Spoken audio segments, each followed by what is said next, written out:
¿Los miedos positivos o negativos? Se dice que el miedo es positivo cuando te impulsa, ¿verdad? Es para sobrevivir, para correr, vamos a decir, ante el peligro.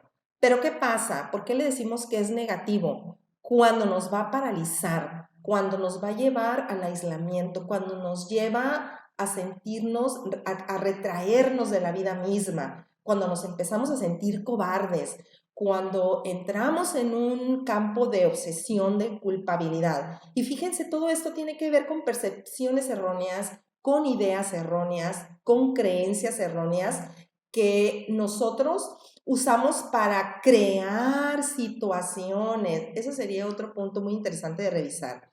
Y donde los pensamientos distorsionados que ya creamos, ¿verdad?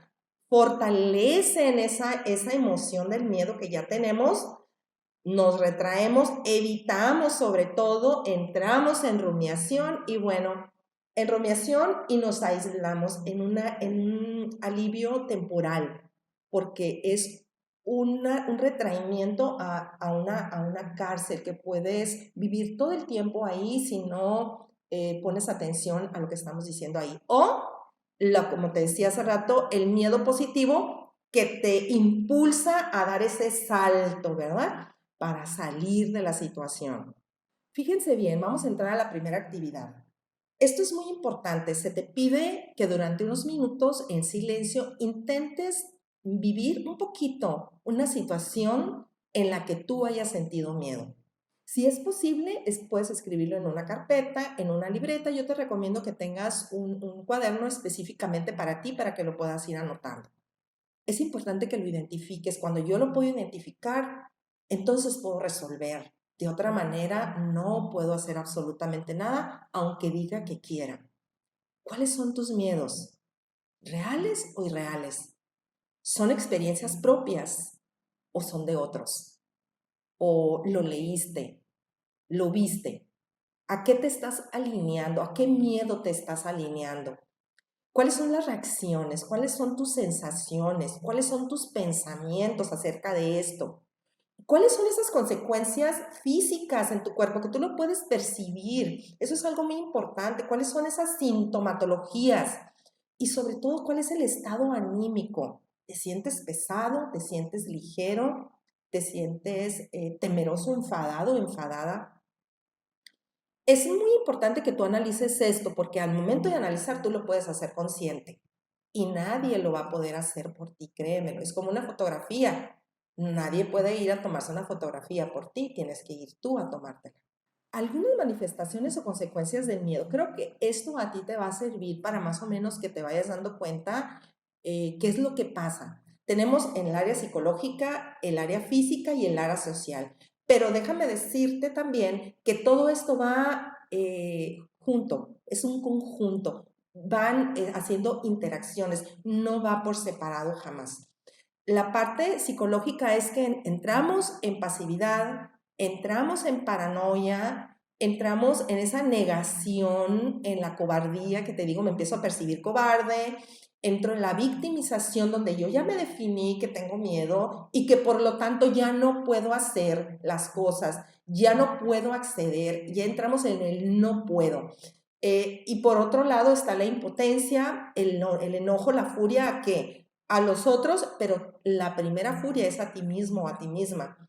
Entramos en esas sensaciones de odio que, bueno, vienen a parar en trastornos del sueño, trastornos de alimentación, la pérdida de la autoestima. ¿Qué quiere decir la pérdida de la autoestima? Si tú no crees que eres capaz, pues tu autoestima empieza a disminuir, porque empiezas a hacer comparaciones, te comparas tú con los otros. Y bueno, ahí entra la parte de la culpabilidad. Y por otro lado, pues tenemos problemas gástricos, de asma, contracturas, se activa la ansiedad, los trastornos mensuales se disparan hasta ciertos tics. Por otro lado, tenemos lo que son en la parte social y darte cuenta donde entra esa parte de tu desmotivación, ya empiezas a aislarte, ya no te llama la atención interactuar con los otros, te aíslas, empiezas a ser agresivo o agresiva contigo mismo primero y con los otros. empiezas a querer controlar el área social, no vayan, por ejemplo, ¿no? Y que la familia ya no, empieza la familia ya no a hacer cosas porque a esa persona le da miedo. Entras en una pasividad, en un estado de alarma constante, es ahí donde se activa también el trastorno postraumático.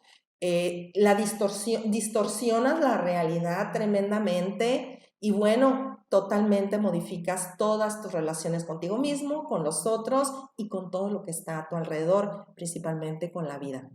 Aquí está una tabla que creo que te va a ayudar bastante para que tú te... Son unos puntos nada más, pero creo que es muy importante que tú veas. Aquí son tabla de frecuencia. Tú puedes anotar, aquí hay algunos, pero tú puedes anotar. Vamos a poner 2, 3 que te voy a repetir aquí. Dice, cuando hay una tormenta, me meto debajo de la cama. Siempre, nunca, a veces, cuando me da miedo las alturas, por eso vivo en las plantas bajas o por eso no viajo en avión, por ejemplo. ¿Cuándo te pasa? A veces, siempre o nunca. Ahí tú lo puedes ir revisando y puedes ir anotando. Por eso te digo, el análisis es muy importante para que realmente veas quién tiene el control aquí. Si el miedo tiene el control de tú o tú puedes tener el control del miedo. Y créeme decirte que tú tienes el control. Vamos a ver las formas de afrontamiento, que son las estrategias. Una de ellas es informarte, ya lo estás haciendo a través de este video, entrenarte, hacer análisis, buscar otras alternativas. Por otro lado, tenemos el generar cambios, ver si hay grupos de apoyo, terapias, socializar un poquito más y solicitar asesorías. Eso ayuda bastante. Ignorarlo es otra manera de afrontarlo. Escapar, entrar en victimización y el aislamiento, eso es otra manera de hacerlo. Y créeme que las dos primeras son las que más te van a contribuir. Y por aquí tenemos lo que son las resistencias al cambio. Creo que esta es la parte muy importante. Es importante saber que proporciona algún grado de estabilidad y pronostica sobre todo un comportamiento. Las resistencias me proporcionan o te proporcionan a ti un grado de seguridad. Por otro lado, pueden ser también fuentes de conflictos funcionales. ¿Qué quiere decir esto? Yo puedo entrar en resistencia cuando veo que algo me va a contribuir. En resistencia, decir, puedo tener esa posibilidad de emitir opinión al respecto. Pueden estimular a debates saludables, ¿verdad? Sobre méritos, sobre ideas, sobre todo, cuando estás viendo qué te conviene más, a dónde necesitas ir y sobre todo cuando estamos con la familia. Contribuyen a generar mejores resultados, eso sí. Pero por otro lado, las resistencias al cambio pueden estar ahí para una desventaja, ¿verdad? Que por lo regular la usamos para desventajas y resistencias al cambio, a dejar de ser lo que ya eres, lo que ya definiste. No, ya soy miedosa, soy miedoso. Y eso cuesta, dejar eso cuesta. Obstaculizan la adaptación y sobre todo el progreso. Déjame decirte que hay algo muy importante aquí. Hay veces que entramos en un apego al miedo. Ojo con esto. Resistencias y barreras. Y bueno, fuentes de resistencias, un procesamiento selectivo de la información, nuestros propios hábitos, el seguridad e inseguridad, los factores económicos, el temor a lo desconocido. Por otro lado, tenemos también amenazas a perder esa identidad como recurso. Es lo que hablábamos. ¿Qué tanto te conviene a ti ser miedoso o ser miedosa? La inercia estructural, la inercia, para dónde, qué es lo que más me conviene en este momento, porque con ella podemos manipular. Fíjate, el enfoque limitado del cambio, la inercia del grupo, la amenaza a la experiencia, ¿verdad? Y amenazas a esas relaciones de poder ya establecidas, porque cuando yo tengo miedo, tengo cierto poder. ¿Sobre quién? Pues sobre mis padres, sobre mis hermanos, sobre mis amigos, sobre mi entorno, ¿verdad? Entonces tenemos que ver cuáles son esas resistencias a las cuales estoy apegado o apegada. Y bueno, aquí tenemos algo, ¿verdad? ¿Qué pasaría si esta persona hubiera escuchado estas resistencias, ¿verdad? Cuando estaba trabajando, ¿no? Con una nueva tecnología. No queremos las ruedas, decían por ahí, no a la tecnología. Y bueno, Otra resistencia es decir, por ejemplo, tengo mucho trabajo que hacer, no tengo tiempo para escucharte. Imagínate, ¿y a quién no tienes tiempo de escuchar? ¿A ti mismo? ¿A tus pensamientos? ¿A tus sintomatologías? ¿A toda esa información maravillosa que tu cuerpo te está dando? Ojo con esto. Y bueno, las respuestas a la resistencia pueden ser abiertas. El cambio es muy importante ver que son las quejas manifiestas, porque yo voy a exponer todas las razones del por qué no es posible y de igual manera tú vas a escuchar a los otros del por qué no es posible que esa persona deje sus miedos. La resistencia implícita o diferida. ¿Qué quiere decir esto? Son todos los esfuerzos de la resistencia implícita son sutiles. Es una pérdida de lealtad, primeramente, consigo mismo, a la vida, a la pérdida de la motivación a hacer algo diferente. El ausentismo a la vida. Decir, es que está ausente, sí, está ausente de sí mismo, ojo. Bueno, debido a una enfermedad, porque a veces escogemos la enfermedad como camino y eso también es muy importante. Y otra cosa muy importante que hay que reconocer también, que nos es muy difícil reconocerlo en nosotros mismos. Por eso es muy importante estar muy atentos a los otros y los otros siempre van a estar atentos de nosotros mismos. Entonces, bueno, podemos hacer contribuciones ahí. 5 razones de la resistencia al cambio. Todos nos apoyamos en los hábitos o respuestas programadas. 2. Las personas con alta necesidad de seguridad es probable que se resistan al cambio. ¿Por qué? Porque ya es una amenaza, porque lo vemos como amenaza. 3. La preocupación de que el cambio disminuya un ingreso individual o un ingreso económico es muy importante porque lo estamos viendo como pérdida. El salir adelante, el buscar información, el ir a una asesoría, el hacer una consulta, muchas veces lo vemos como un gasto y los gastos por lo regular son pérdidas. Los cambios sustituyen lo conocido por la ambigüedad y la incertidumbre. ¿Qué es lo que estamos viviendo en esta pandemia? Todo es inseguridad, todo es incertidumbre y bueno, la gran mayoría estamos en la ambigüedad. 5. Los individuos moldean su mundo a través de ¿qué? A través de percepciones, procesan la información selectiva a través de ¿qué? De mantener esa percepción intacta. ¿Qué quiere decir? Que es un apego tremendo.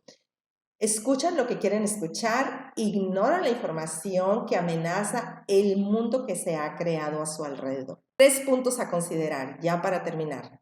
Mantener una postura activa, afrontar directamente la situación, ¿verdad? Cambiar esos hábitos y generar acciones.